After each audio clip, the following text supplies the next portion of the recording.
Mhm. Are you good? Yes. Okay, here we go. We figured it out. All right, man. Thank you so much for making yourself available for a Linchpin interview. And after years and years of seeing your post, interacting with you, replying to your questions, I finally, before we clicked this on, had the first opportunity to ask you how much I've been butchering your first name for years. And so, Yeah. Nasos, correct? Nasos. Yeah, it was almost there. Almost there. Almost there, almost there. Well, yeah, I appreciate you making the time, man. So let everybody know where are you right now? Where you coming from? Where you living?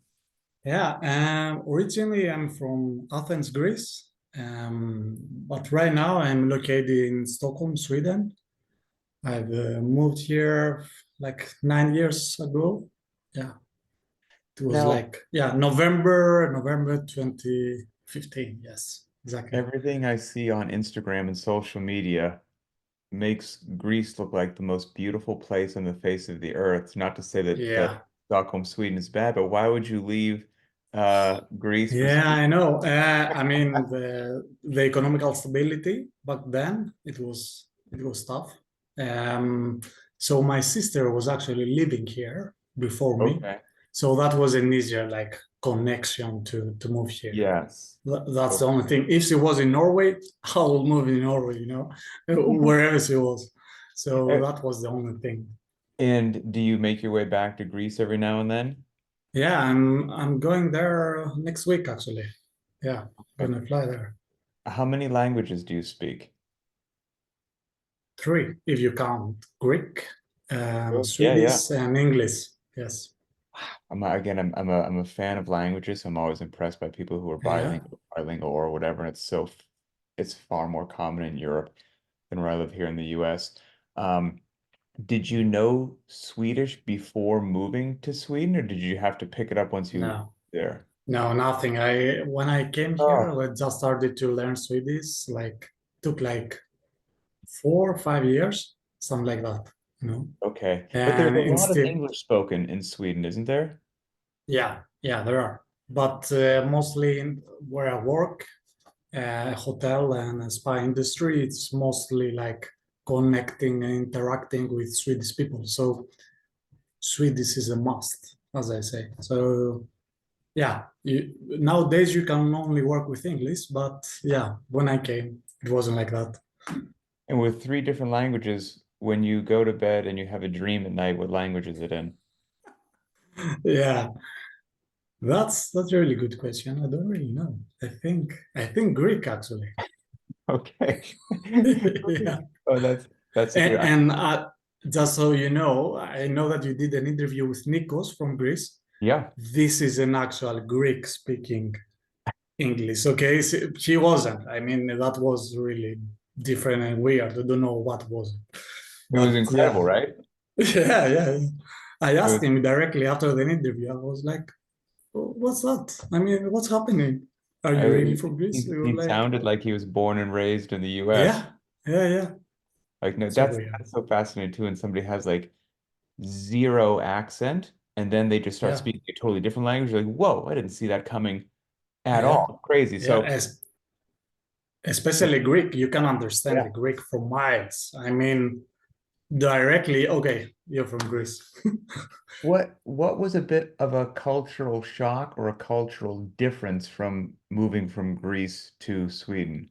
Yeah.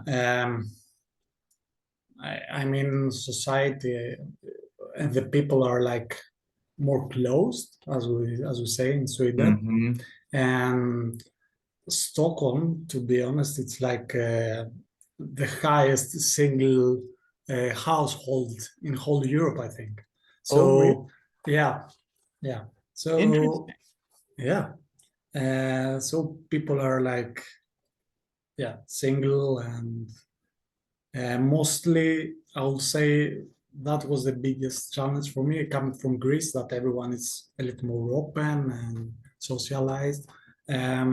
Once you get to know like Swedes and get into their circle, yeah, it happens. Of course, it's not the same, but there are a lot of yeah small differences there. And then I will say the biggest difference is, as of now, we have 3 p.m. sunset. This Oh, is shit. like, that's the most difficult, I think, especially for me as a Oh, Greek. Yeah, it's really difficult. I mean, the cold it's okay, okay. but you can yeah get used to the cold, but the darkness is something. I'm 9 years living here. It's still the same. It's always the same. Yeah, we're not quite that bad right now, but where I live, we have a couple times a year we have something called daylight savings where we turn the Mhm. clocks to a different time. I don't Yeah, know why. I think it's probably ridiculous. So it gets pretty by 5 p.m. It's black. It's dark. You know, yeah, it's starting to get yeah, dark around 4 and it's just depressing, man. yeah.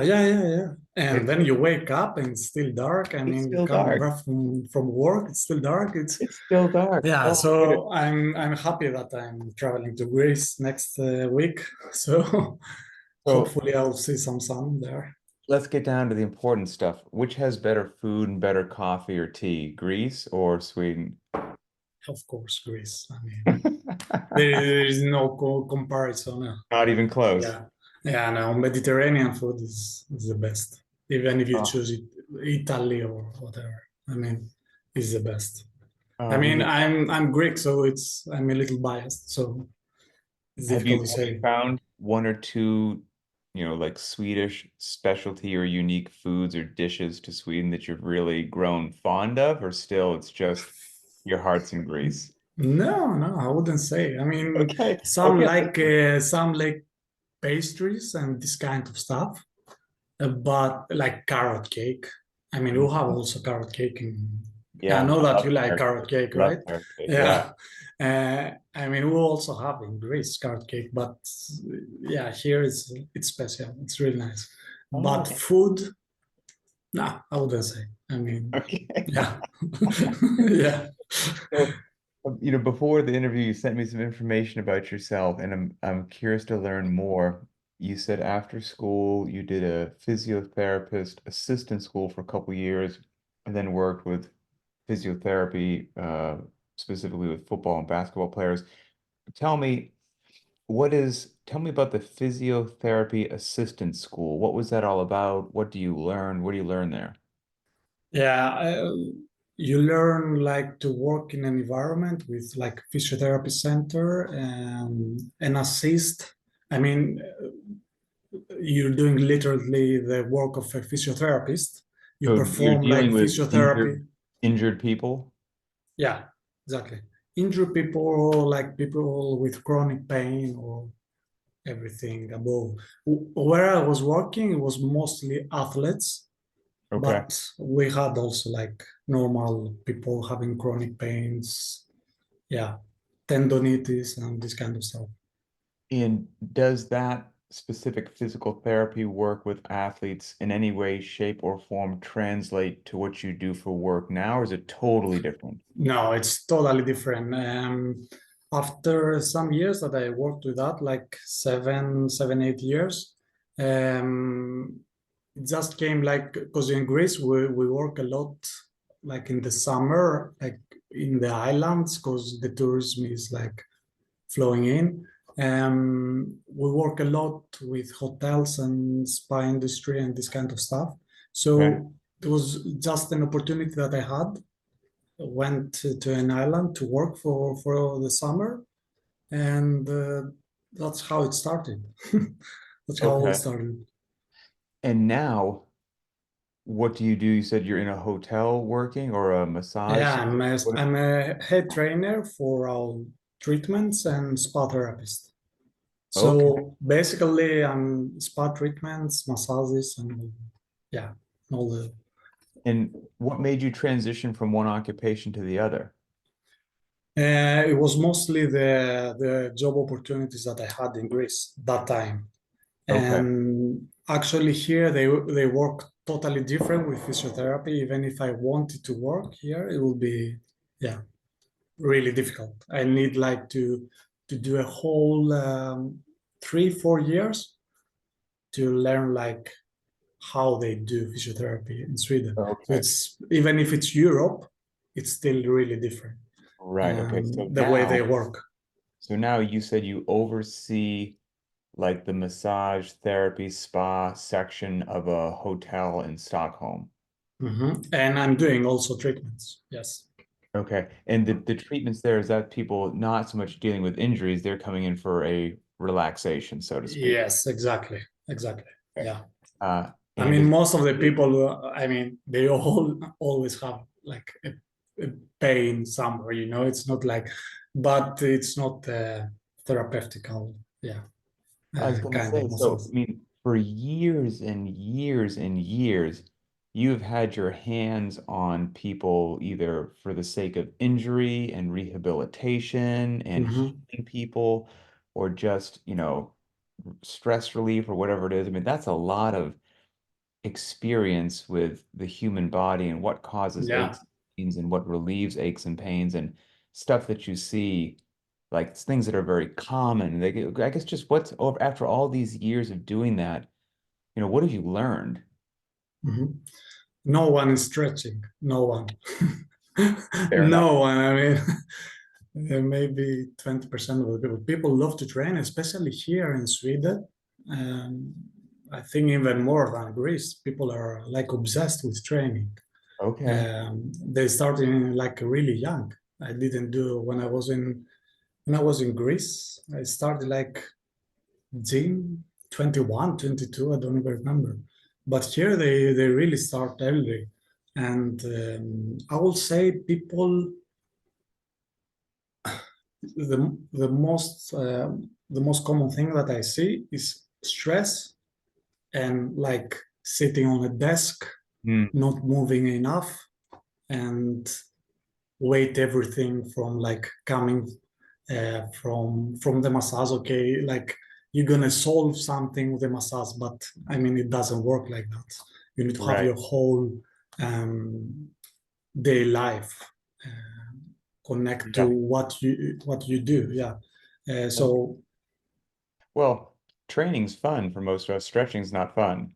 yeah, I know. I mean, right now I'm not stretching either. So I understand people when they say that they don't have the time, but in reality, I know that you can find even 5 minutes. Absolutely. Yeah, yeah. Absolutely. So yeah, I And know what it's are boring. So and what are most people, if they are super tight, is it all over the place, or is it usually low back or shoulders or hamstrings, or like does it shoulders and neck, and shoulders? yeah, some of them hips and lower back, but I would say 80% is the upper back. Yeah, Yeah, yeah, because a lot of interesting. stress, people tend to tighten up, so it's like the most common thing. Do you, in those occupations, I mean, you see all different kinds of people, and doing these linchpin interviews, one of my favorite things. I get to talk to people from all over the world and get different Mhm. perspectives. In Greece or in Sweden, are you guys having the same sort of health crisis that we're having in the United States with incredible amounts of obesity, chronic disease, sickness, and whatnot, or is it not quite as prevalent over there? This city, I wouldn't say, especially, I mean, I think that it has increased a little bit in Greece the last years, but as we speak Sweden, I mean, maybe 3% of the population. I don't know, it's really little. People are Interesting. moving here because people maybe they ride their bicycle to work or something. So I will say people are moving. It's not Yeah. like sitting You all know, day. And this is just a theory too of I think, not, nobody likes when you categorize everything under one umbrella, but I'm about to do that. It's my understanding, and you could tell me if I'm correct or incorrect, that I think in Europe compared to the United States as well, our portions are incredibly huge compared to what is available or is mhm, normal over in Europe. yeah, My wife and my son went to Italy over the summer, and of course they're used to the United States. And if you go to like an ice cream shop in the United States, like here's my coffee cup, which is like, two hands big and huge. Like this is like Yeah, maybe a medium or a large. Like you can get this much ice cream easily anywhere you want to go. And my wife was yeah, like, anywhere we went, like a normal size was like one scoop of gelato.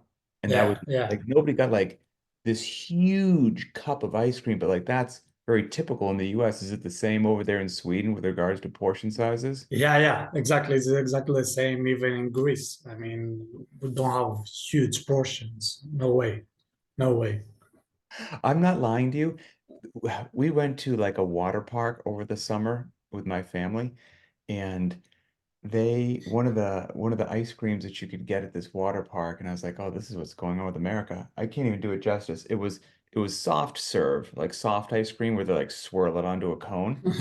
Swirled it onto a cone, and no joke, they would swirl this thing about a foot tall, like no joke. I don't know how it didn't fall over. Then they had this massive plastic cup, and real quick they would like dump it upside down into the plastic cup. So you had all this ice cream, and like the cone was on top, and there was a line a mile long of people just waiting to get one and just eat it in one serving, eat it in one serving, and you can do that everywhere here. So it's like so many hidden calories that, I mean, Oh hidden, goodness. maybe it's not hidden. Hmm. Um, do you think that that is the biggest problem in the Uh, US? I mean, I think we've got it all. I think we have incredibly huge portions. The food itself is, generally speaking, low, lower end. It doesn't have a lot of nutrient value. It just has a lot mhm. of dense calories, and it's full of salt and sugar and fat. So it tastes incredibly good and makes you want more. So it's very addictive. It's a huge portion of very addictive food that's absolutely packed with calories, low on nutritional value, available everywhere you look.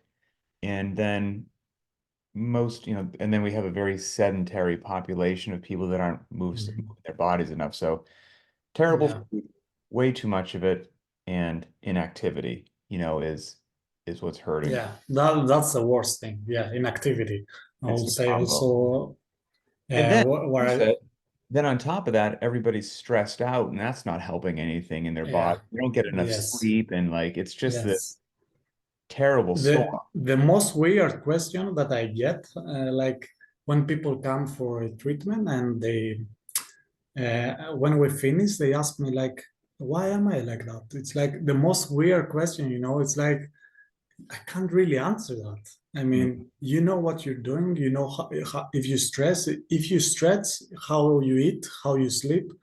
It's so weird when people, it's, I want something, I want a miracle, you know. It's like Yeah, you can't get that. I mean, it's the same with fitness. You can't be fit just by like agreed. a moment. So it's, Agreed. yeah. So you also said that you found CrossFit back in 2014, which is like 10 years ago, soon to be 11 years ago, which is quite a long time ago.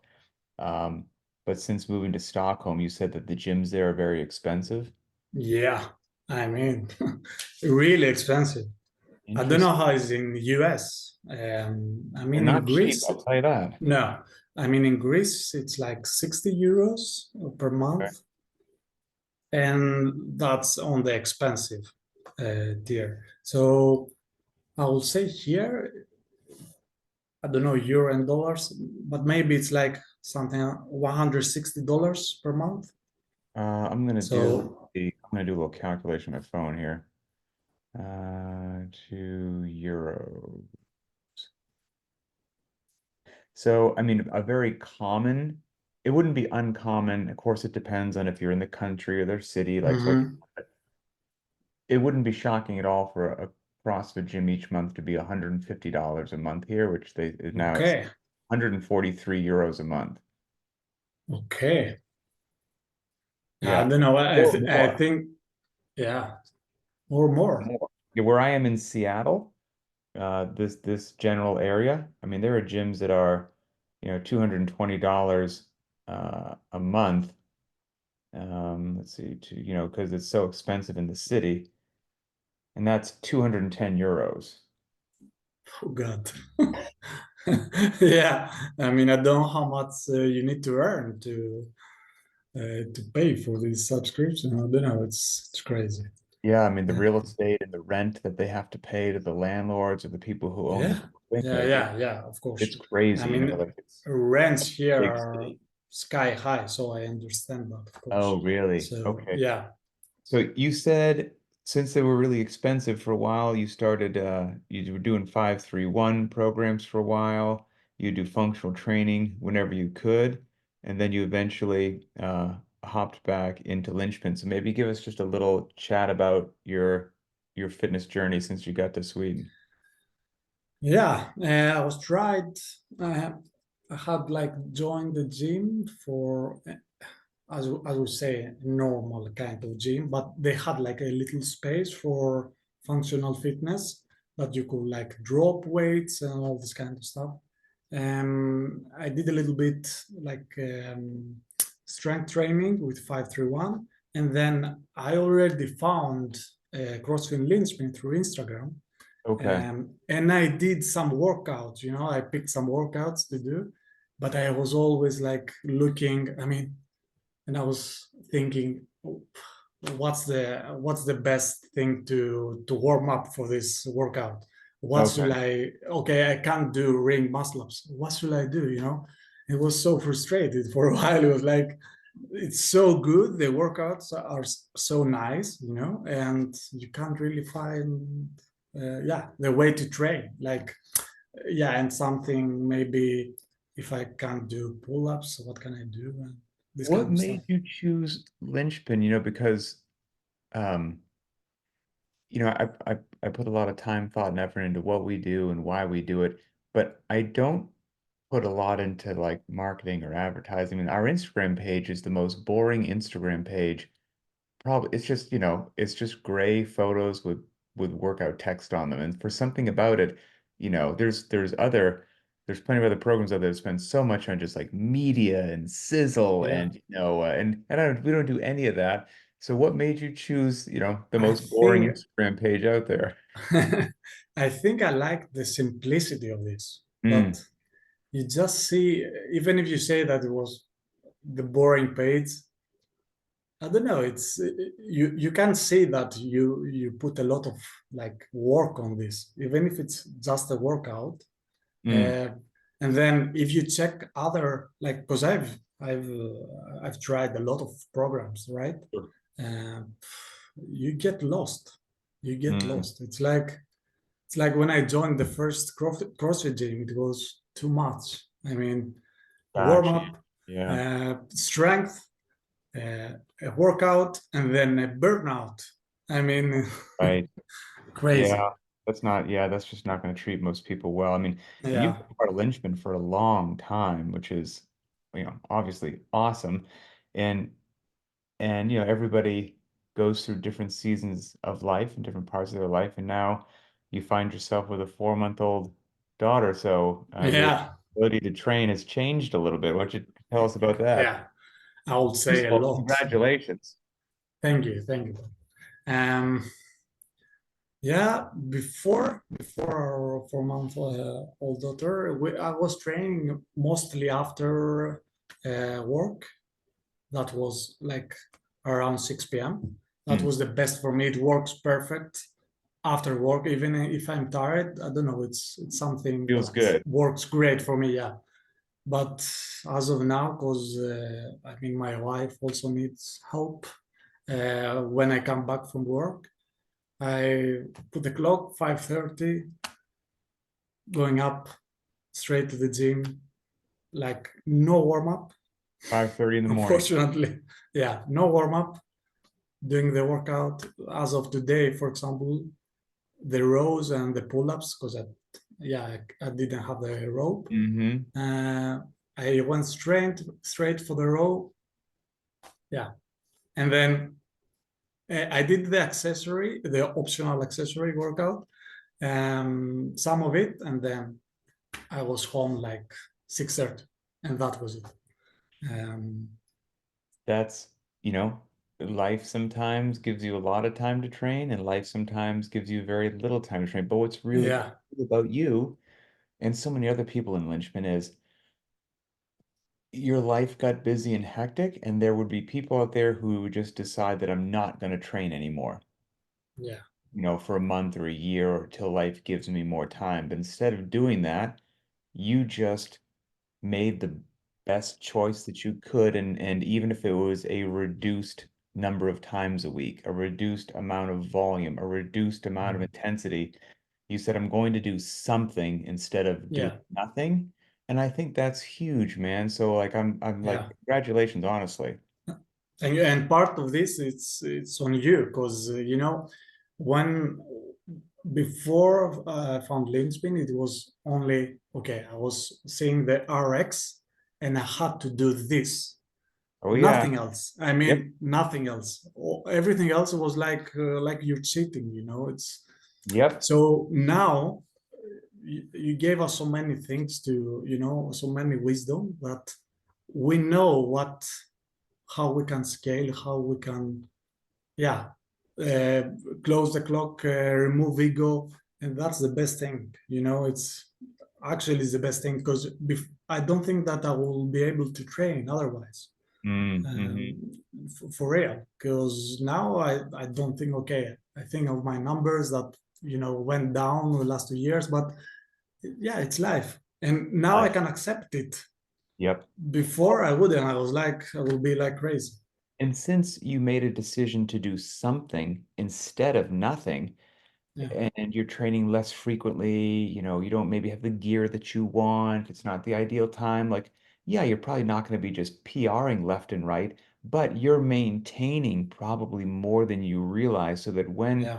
life changes again and you can come back to what used to be normal, you'll probably get back to those old numbers much faster than you think, Hmm. especially compared to if you did nothing during this time. Yeah, yeah, yeah. Of You're course. doing a lot of good for yourself. And you said also half the time you find yourself now doing the limited equipment or the dumbbell option. So how's that been? Yeah, I love it. I love it. I don't have a problem. I love the dumbbells. I've done the limited equipment option for like period of time, and I love it. I like it. But the problem is that uh, when it's 5:30 and you have a small apartment, you can't really do things. Yeah, I mean, it's like Right. no intensity, going slow, Yep. don't make a lot of noise. Wake the baby, man. But Wake the baby. yeah, yeah, yeah. It's Well, it's tough. and for anyone who is new to watching these and new to Linchpin, we've got these things called Linchpin tests, and one of them is Linchpin test 13. And for anyone Yeah, who doesn't know what that is, it's 400 meters of running, 20 burpees, 400 meters of running, 19 burpees, 400 meters of running, 18 burpees, all the way down to 400 meters and one burpee. And of course, you can do it in a weight vest as well. Comes out to about 5 miles or 8 kilometers of running and like 210 yeah. burpees.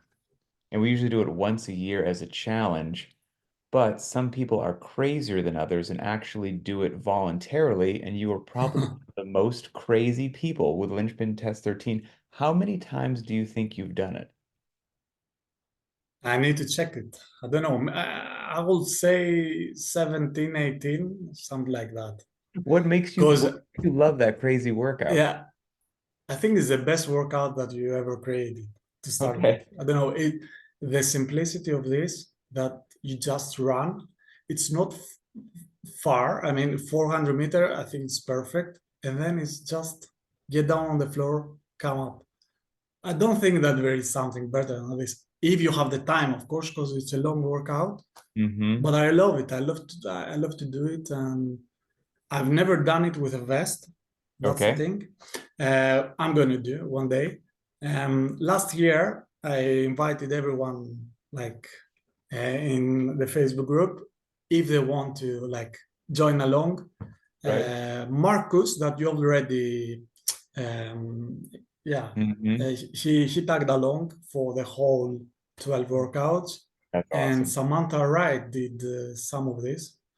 Yeah, it Oh, was really cool. And people like they were doing maybe one or two of these.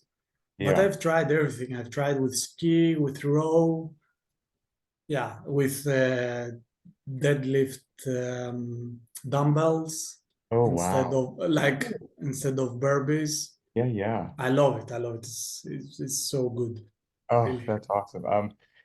Let's see, a couple final questions maybe.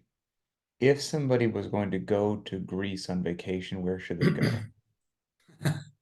You know, that's the number one question that everyone asks me, Okay. especially Americans, you know, Yeah, when oh, I yeah. want to have somewhere from the US. I don't know, there are so many islands and that it's so difficult to choose one, you know. Is there one Uh, place that in like in English we'd call it a tourist trap? Like it's yeah, just full of tourists and you'd actually be yeah, I like, mean, don't go there as a yeah, tourist trap. you probably heard of like Mykonos and Santorini. It's Mm-hmm. like, Yeah. yeah, it's a tourist trap, of Okay. course. I like small islands, Anafi, Amorgos, like mostly, and it's long. I mean, you need to get by boat 9-10 hours from Wow. Athens. Okay. So you know, not the typical tourist is going Right. there, Right. I would guess. Yep. That's So yeah, cool. I like this kind of islands. Yeah. Okay. That's a good recommendation. And then final question is, what would be your advice or recommendations to somebody watching this who finds themselves maybe in a similar situation? Life has changed because they either just had a child or they have more responsibilities at work, and all of a sudden they can't train how they're used to training for the last few years, and they have to modify and do it different and reduce it and all Yeah. that stuff. What would be your advice or lessons learned? Just do something, even if it's like 3 workouts a week, 2 workouts. Take a walk. I mean, with a baby, with a stroller. Do something. You can always do something, and understand. Especially in the beginning, it's tough. Okay, you can do 7 minutes of burpees, whatever. Just move. I mean, that's the best thing that you can do. Just move. You don't need to go fancy. As of right now, I'm doing like 5 days a week Okay. right now. Yeah, but when the baby came, I was like 2, 1, 3, Yeah. 1. Good for But you. the advice, yeah, will be scale as much as you can, drop the ego, and just enjoy it. Because yeah, you need to enjoy it. Otherwise, if you just wake up and you go just to do it and fill up your yeah workout stuff, nah, I don't think you can do it for the long time. You need to enjoy it, of course. I, And thanks to you that you make so fun workouts, you know, and you still well, keep doing it. I don't know how you do it, you we're, know. I'm trying my best here. We'll keep doing it for as long as possible. And the goal is to have a really cool community of people all around the world that, will help each other for the rest of our lives make good decisions. You know what I mean? Because that's the goal right there, is to keep Yeah, doing it so you can be fit, fast, and strong your whole darn life. So, man, I appreciate you. I appreciate you being such a great part of Linchpin. You get such a positive voice in the community, and it means a lot. So I thank you very much. I appreciate you sharing your story and giving us some of your thank time. you, Pat. Thank you, Pat. Thank you for your time and thank you for inviting me here. And thank you for all you do for us. For real. I mean, it's great what you do. My pleasure, and I will see you online. Okay, bye.